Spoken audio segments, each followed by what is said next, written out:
It's Friday, which means it's time to be joined by our movie critic from Toledo Free Press, James Molnar, with a look at this weekend's box office. James, how you doing? Good morning. Good morning. Nice to have you here again.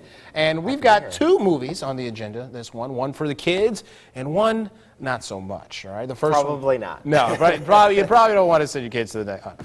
The first one, though, is a sequel or prequel, if you will. Correct. We're talking Monsters, Inc. Tell us a little bit about it. Yeah, Monsters University comes out today from the folks at Pixar. It's their 14th film that they're releasing. And this one is, like all of their sequels, it's good, but I would say it's better than some of their other sequels in the past. And this follows the adventures of James P. Sullivan, the blue tall monster there, and Mike Wazowski, the one-eyed green monster. And we get to find out kind of their origin story, how they met, and they met in college at the university at the very prestigious School of Scaring. Their dean is actually voiced by Helen Mirren in a very good role. And this kind of shows that initially they were not very good friends. They were kind of polar opposites. One, you know, very studious kind of person with Mike Wazowski, and James P. Sullivan just being like,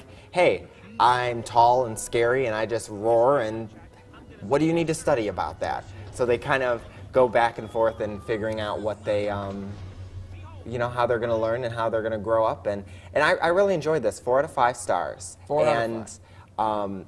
Like I said, I didn't love it because with this movie, you didn't have a character, a young person like Boo, like the young one that we saw in 2001's Monsters, Inc. And so, but I still really enjoyed it. They're very inventive with all of their monsters, and you get to meet even more monsters this time around. So a very good one for the entire family. Yes. Monsters University, out today. Now moving on to a next one, not good for the kids. You want to leave them at home for this one. We're talking Brad Pitt's new movie, supposed to be a summer blockbuster, World War Z. Tell us a bit about this one. Not your average zombie movie. No, Brad Pitt is working for the United Nations, and he's kind of sent out into the world to figure out what is going on with these running crowds, these steroid-laced zombies that are running, and